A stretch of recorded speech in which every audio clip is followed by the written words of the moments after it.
On passe à un instrument plus complexe, le microscope. Le microscope, ça utilise deux lentilles. Bon, ça, c'est vraiment un microscope purement optique avec aucun aspect électronique.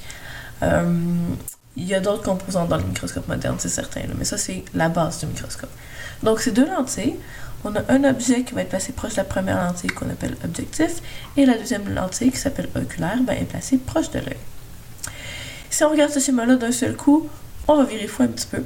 Donc, j'ai une simulation qui va vous le montrer un peu plus calmement, si on veut. Donc, j'ai mon premier objet.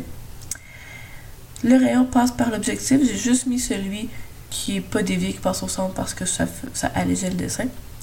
Et il s'en va former une image, qui est une image réelle pour l'objectif, qui est inversée, qui n'est pas beaucoup plus grande par contre. Donc, cette image-là, qui est intermédiaire, devient l'objet de l'oculaire, qui est ma deuxième lentille. Et l'oculaire va jouer le rôle d'une loupe. Donc, je vais juste prendre cette image-là qui est rendue son objet et l'agrandir en faisant une image virtuelle en arrière. Et ça reste inversé. Donc, dans les microscopes purement optiques, les images sont inversées, la gauche devient la droite, puis c'est mélangeant, il faut s'habituer pour les manipulations. C'était comme ça quand j'ai fait mon cégep.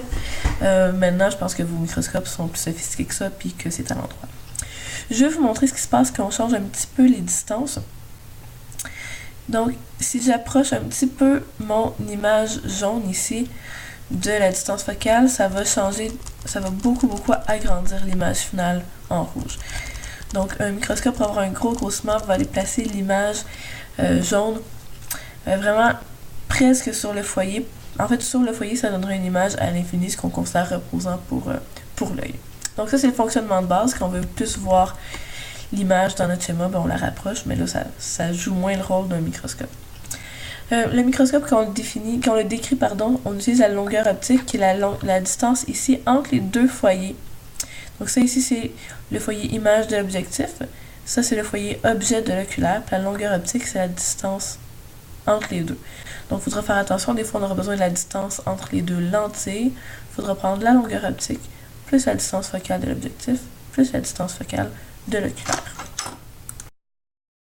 Regardez le grossissement par le microscope. Donc, la définition de base, ça reste la même. Bêta, l'angle vu à travers le microscope, sur alpha, l'angle vu à l'œil nu.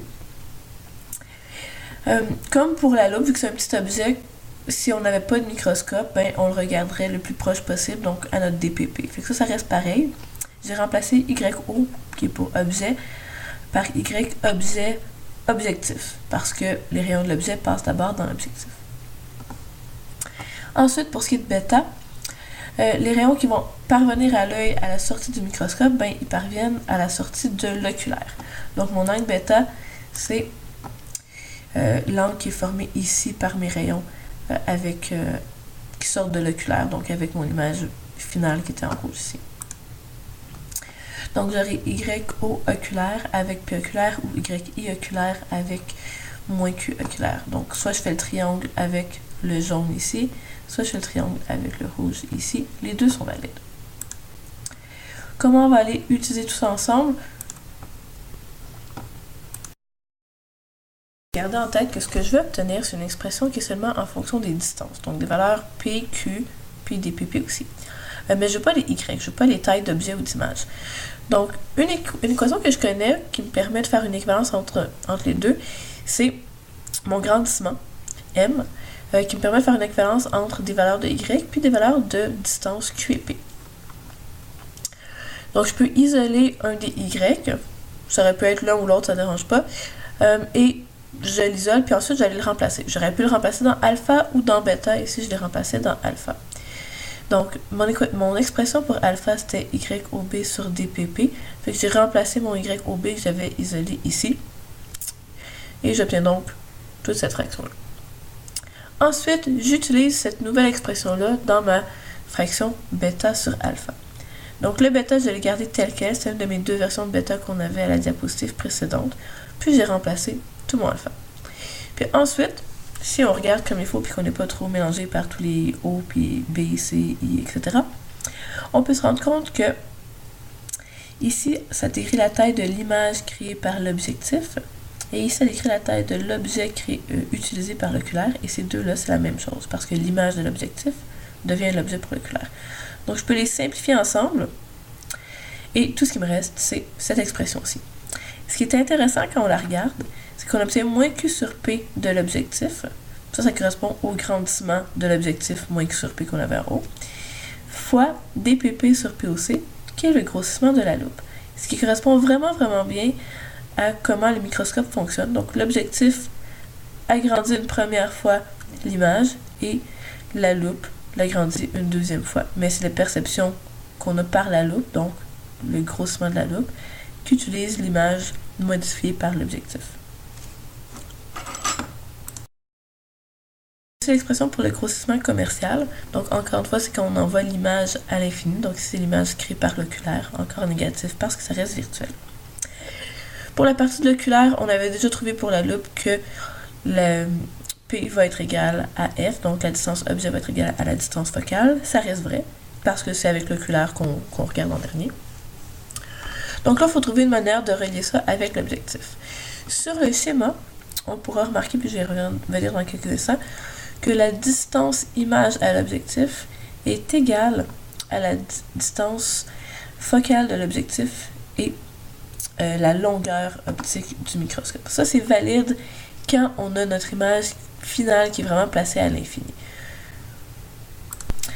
Donc, dans ma simulation de mon microscope, ça se produit si j'amène mon objet en jaune le plus proche possible du foyer. C'est le plus proche que je peux faire ici. Donc,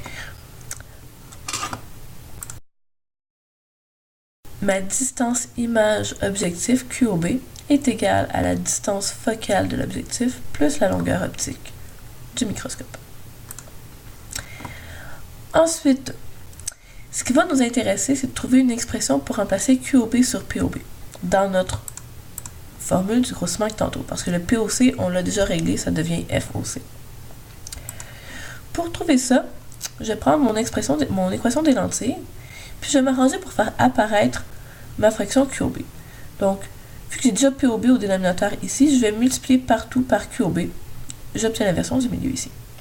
Ce que je veux, c'est donc isoler ceci. Parfait, j'envoie l'autre terme qui était QOB sur QOB, donc qui valait 1. Je l'envoie de l'autre côté, j'ai moins 1. Et ensuite, pour pouvoir rentrer tout ça dans une fraction, je vais mettre ça sur le même dénominateur ici. Donc, je vais avoir... c'est que je développe mon QOB sur un dénominateur qui reste le même. Donc, mon QOB, j'utilise encore le fait que c'était FOB plus L. En fait, je dis encore, mais c'est la première fois qu'on l'utilise. Donc, je le remplace ici, ce qui me permet de séparer ma fraction en deux.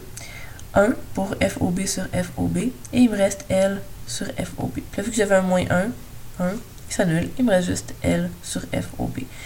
Donc, ça, c'est équivalent à Q sur POB que je peux remplacer comme première fraction dans mon grossissement. Donc, je vais avoir moins L, la longueur optique, ce n'est pas un 1, faites attention, sur FOB fois DPP sur FOC. Et ça, on va pouvoir l'appliquer dans la diapositive suivante. Pour cela, je ne vous fais pas du tout la démarche en tant que telle pour résoudre la première question. On connaît les caractéristiques du microscope. On veut observer l'image finale, donc ça, ce sera QOC à 40 cm de l'oculaire. Et je vous demande de trouver à quelle distance de l'objectif il faut placer l'objet, donc POB. En fait, ça, c'est Q2, puis on cherche P1. Donc ça, vous avez fait des systèmes de lentilles avec les diapositives précédentes. C'est le même principe. Moi, je vais juste vous montrer les réponses et faire les deux dernières questions avec le grossissement et le grossissement commercial. Donc, je suis dans la diapositive 67. Les réponses que vous devriez obtenir pour l'objectif, on connaissait déjà sa distance focale, je vais la réécrire. Donc FOB, c'était, je vais tout mettre en centimètres, donc 0,5 cm. POB, en fait c'est la réponse de tout numéro, mais je vais l'écrire tout de suite. Vous devriez obtenir 0,516 cm. Et QOB qu'on aurait dû obtenir quelque part avant ça était de 15,6 cm. Pour l'oculaire, FOC, on le connaissait, c'était 2 cm. POC, il fallait le trouver avec l'équation des lentilles, ça donnait 1,9 cm. Et QOC, c'était notre 40 cm qu'il ne fallait pas oublier de mettre négatif parce qu'on voit une image virtuelle. Donc, avec tout ça, maintenant, je vais trouver mon grossissement. Donc, c'est la version standard, pas commerciale. Donc, c'est moins QOB sur POB, mon grandissement M de l'objectif, fois DPP sur POC, mon grossissement de la loupe. Donc, ça me donne moins... Pardon, c'est 15,6 sur 0,516 fois 25 sur 1,9 et ça me donne moins 397. Pour le grossissement commercial, donc c'est moins L sur FOB fois DPP sur FOC. Donc le L, je vous le donnais directement, c'était le 15 cm de longueur optique sur 0,5, donc 5 mm mais mis en centimètres, 25 cm pour le DPP et 2 cm pour la distance focale, et j'obtiens moins 375. Donc je vais vous faire remarquer ici que le grossissement commercial, c'est pas toujours le meilleur. En fait, c'est rarement le meilleur parce que d'avoir l'œil reposé à la fin en envoyant l'image à l'infini, ça fait en sorte